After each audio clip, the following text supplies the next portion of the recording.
Ya, kamu sudah siap? Bismillahirrahmanirrahim. Assalamualaikum warahmatullahi wabarakatuh.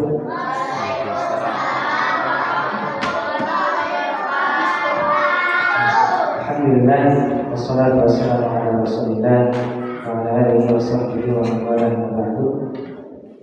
Anak sekalian, kita lanjutkan kembali penjelasan Ustaz yang tadi mengenai surat Untukku dari siapa? Dari siapa? Dari Allah Subhanahu wa Ta'ala. Tadi saya sudah sampaikan seorang tabi'in yang bernama Hasan Al-Basri. Imam Al-Hasan Al-Basri itu menyampaikan dulu para sahabat benar-benar meyakini bahwasanya Al-Quran itu adalah surat dari roh mereka. Ya, surat dari roh mereka. Ya, perhatikan semuanya. Tadi saya sudah sampaikan yang namanya surat itu pasti sangat istimewa, ya. Pasti sangat istimewa di sisi orang yang mendapatkan surat. Nah, pada satu ketika, perhatikan, ketika ayat itu ditunggu-tunggu tetapi tidak kunjung turun. Ketika akhirnya turun, para sahabat menjadi sangat gembira karena turunnya firman Allah Subhanahu wa Ta'ala. Dan kita ya harus menjadikan mereka para sahabat sebagai teladan, yaitu menjadikan Al-Quran ya seakan-akan adalah surat dari Allah Subhanahu wa Ta'ala untuk kita. Agar apa? Agar setiap kita membaca Al-Quran itu tidak hanya sekedar membacanya saja, ada penghayatan, kita pahami dengan baik. Dan itulah yang dilakukan oleh para sahabat Nabi Muhammad Sallallahu Alaihi Wasallam. Ya, dan insya Allah sedikit ya, ini sedikit saja perbedaan antara ya tafsir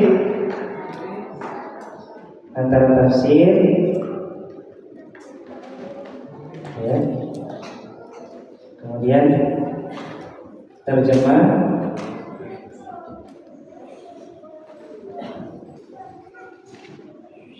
dan terakhir tadabbur.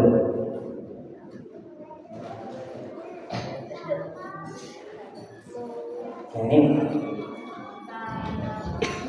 perbedaan yang pertama saya akan jelaskan adalah perbedaannya secara bahasa. Secara apa? Secara bahasa, lughah. Apa makna tafsir? Apa makna terjemah? Apa makna tadabbur? Tadi saya sudah sempat menyampaikan tiga hal ini harus membuahkan apa? Ada yang masih ingat?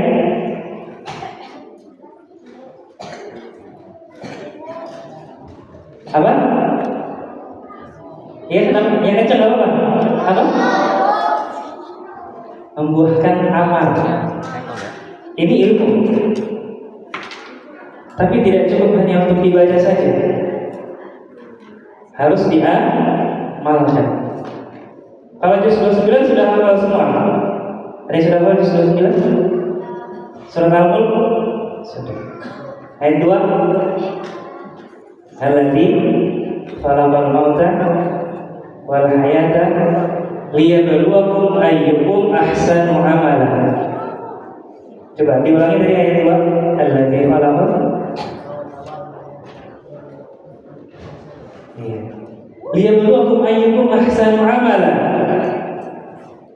Ya, untuk menguji kalian siapa di antara kalian yang paling baik amalnya, bukan yang paling banyak ilmunya, apa? Tapi yang paling baik amalannya. Ayyukum ahsanu amal. Di surat yang lain, surat Al-Kahfi, ada yang sudah hafal? Saatnya mungkin sedikit. Surah Al-Kahfi ayat 7. Inna ja'alna ma'alal ardi zinatan laha linabluwahum ayyuhum ahsanu amala. Untuk menguji mereka siapa yang paling baik amalannya. Sekali lagi bukan yang paling banyak ilmunya. Nah, jadi dari tiga ini harus membuahkan amal. Nah, tadi saya sudah sampaikan ya, dan untuk memahami surat dari Allah Subhanahu wa taala, tadi surat cinta dari Allah Subhanahu wa taala berupa Al-Qur'an, apakah cukup dengan bahasa Arabnya saja? Kalian baca nih surat Al-Fatihah, A'udzubillahi minasyaitonirrajim, Bismillahirrahmanirrahim. Kira-kira kalian sudah tahu belum artinya apa? Kalau kalian baca terjemahan, kalau kalian belum baca terjemahannya, tahu atau tidak? Tidak tahu. Dan apakah terjemahan itu adalah tafsir atau bukan? Terus apa tadabbur? Nah, kalau kita sudah bisa membedakan tiga hal ini, insya Allah kita akan semakin paham. Dan amalan tadi bisa terasa. Ya, kalau tafsir itu secara bahasa artinya mengungkapkan, menyingkap, ya, menyingkap, ya, menyingkap. Ini secara bahasa. Menyingkap sesuatu yang tertutup, sesuatu yang tertutup, ya, sesuatu yang tertutup, ya. Kata kuncinya ini menyingkap saja, sesuatu yang tertutup. Misalnya siang-siang hari Minggu tiba-tiba datang orang paket, Assalamualaikum. Yang beli paketnya Umi sama adik kalian tidak tahu isinya. Kalau kalian, bagaimana caranya kalian bisa tahu isinya? Dibuka paketnya, disingkap. Nah, kalau yang di masjid biasanya ada hijab, dan kita tidak bisa melihat. Akhwat menggunakan hijab, ada sesuatu yang tertutup. Kalau disingkap maka akan terbuka. Jadi menyingkap sesuatu yang tertutup. Terus kalau di dalam bahasa Arab gimana? Dalam Al-Quran, jadi di dalam Al-Quran itu ada satu makna tertentu yang harus dijelaskan. Tidak bisa hanya sekedar diterjemahkan. Sehingga butuh ilmu tafsir. Nah, kalau terjemah ini ya mengungkapkan apa ya bahasa pendeknya. Kalau menerjemahkan sudah paham, tapi ini secara bahasa mengungkapkan ya, mengungkapkan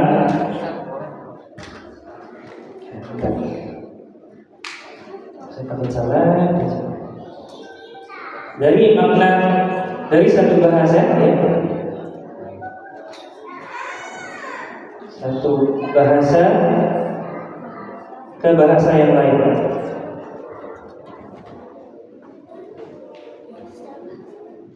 Yang lain. Ya, tadi bahasa Al-Quran itu bahasa Arab. Sebelum diterjemahkan ke bahasa Indonesia harus ditafsirkan dulu. Setelah ditafsirkan baru diterjemahkan. Dan yang sudah ada di kita, di situ di Al-Quran yang ada terjemahannya itu adalah tafsir dalam bahasa Indonesia. Itu namanya terjemahan. Nah, terus apa tadabbur? Ya, tadabbur secara bahasa artinya adalah merenungi atau memperhatikan.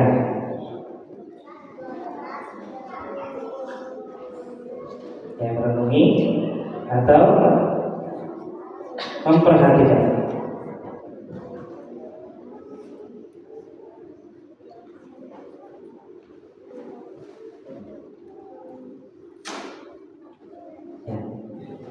Kitab anzalnahu ilaika mubarakun liyadabbaru ayatihi wa liyatadzakkara ulul albab. Ya. Kitab yang diturunkan kepada wahai Muhammad mubarakun yang penuh berkah, liyadabbaru ayatihi, untuk kalian perhatikan, untuk diperhatikan ayat-ayatnya.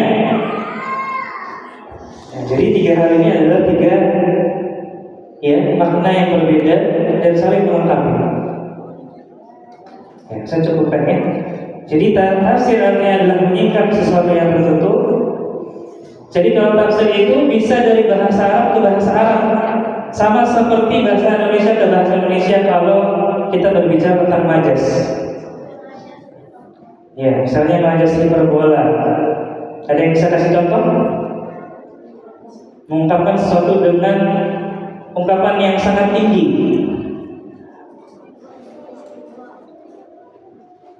Misalnya apa contohnya? Wajahmu tampan seperti rembulan. Ini namanya hiperbola. Dilebih-lebihkan. Maksudnya apa? Maksud atau makna yang kita singkat dari situ sangat ganteng, ya. Itu namanya tafsir. Di dalam bahasa Arab juga seperti itu. Jadi ada ya para ulama dulu mengungkapkan bahasa Arab dalam bahasa Arab. Jadi itu namanya tafsir. Tidak mesti tafsir itu dari bahasa Arab ke bahasa Indonesia, itu namanya terjemah. Ya, tapi kalau tafsir bahasa Arab ke bahasa Arab juga bisa. Ya. Nah, setelah ditafsirkan baru diterjemahkan. Alhamdulillah sekarang kita sudah memegang ada Al-Quran Mushaf di Indonesia yang ada terjemahannya, memudahkan kita untuk tadabbur. Tinggal baca terjemahannya. Terjemahannya itulah adalah pengungkapan makna yang tersingkap di dalam ayat-ayat Al-Quran dengan bahasa Indonesia. Dari sini kita bisa tadabbur. Contoh tadabbur, misalnya ayat apa ya? Kita ambil surat Al-Asr. Sudah hafal semua ya? Ya, wal asr. Apa artinya? Demi waktu. Al-Asr itu kan waktu asar. Tapi kenapa di maknainya di terjemahannya cuma demi waktu saja? Nah, itu namanya ilmu tafsir. Innal insana lafi khusr. Sungguhnya manusia itu dalam kerugian. Kenapa manusia itu dalam keadaan rugi?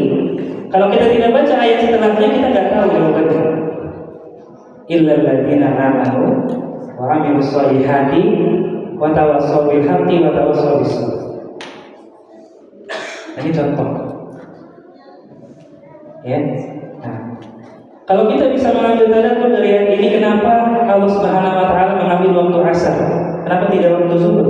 Kenapa tidak waktu maghrib? Kita baca tafsirnya. Kenapa Allah menyebutkan bahwasanya kita itu rugi? Kita linsana lafi khusr. Kita baca tafsirnya. Kita renungi. Kita ini rugi semuanya. Tapi ada yang Allah kecualikan. Illal ladzina ternyata ada yang gak rugi. Siapa orang yang beriman? Nah, sudah. Tenang sudah. Kalau kita membaca lengkap sesuai dengan makna dan tafsirannya. Itu ya, itu tadabbur. Ya. Jadi Al-Quran kita tafsirkan. Alhamdulillah di Indonesia tadi sudah ada Al-Quran terjemahan. Tinggal kita baca terjemahannya, kita sudah bisa tadabbur. Dari tadabbur ada perhatian kita yang lebih dari setiap ayat yang kita baca.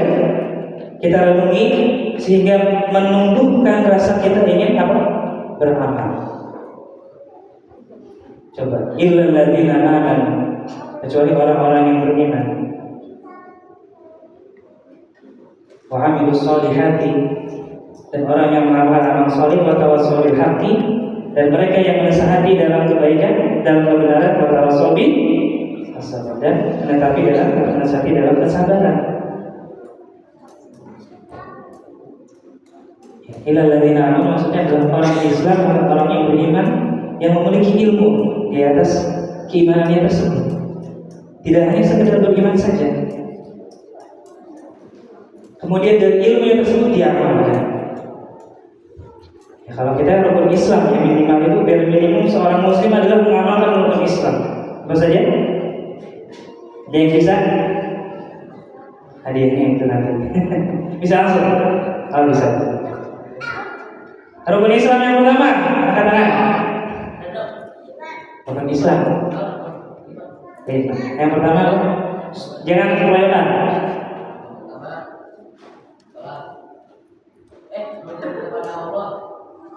Rukun Islam.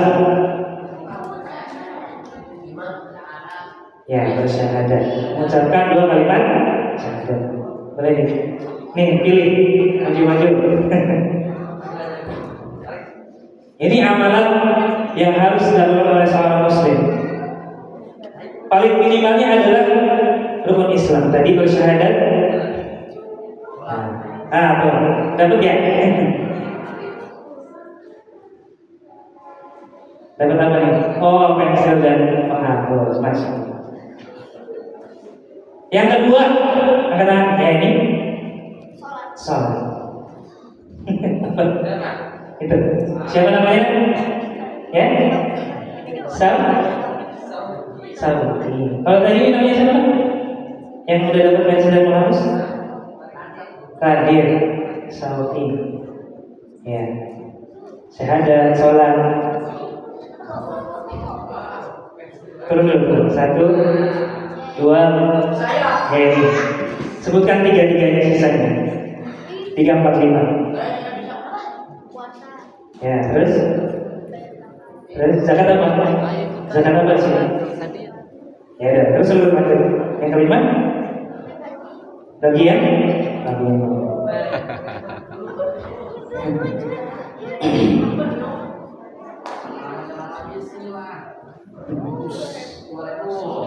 Alhamdulillah. Man lam yashkur qalil la yashkur katsir. Barang siapa yang tidak bersyukur terhadap yang kecil, maka dia akan sulit untuk mensyukuri yang besar. Jadi sekecil apapun hadiah yang kalian dapatkan, syukuri. Yang penting kalian di sini sudah mendapatkan ilmu, itu yang paling penting. Oke, tadi rukun Islam adalah amalan yang paling minimal yang harus dilakukan oleh seorang muslim. Ini tafsiran dari tadi ayat 3 surat Al-Asr. Wa amilus sholihati. Mengapa amalan-amalan soleh? Bersyahadat, sholat wajib, zakat fitrah dan zakat mal. Kalau sudah mencapai haul dan juga nisabnya. Puasa di bulan Ramadan itu wajib. Dan yang kelima, haji jika mampu. Kalau yang 4 sulit atau yang 4 salah satu yang tidak dilakukan, berarti keislamannya dipertanyakan. Benar. Berarti kalau dia tidak melakukan puasa Ramadan, dia termasuk yang rugi atau tidak? Tadi kan innal insana lafi khusr.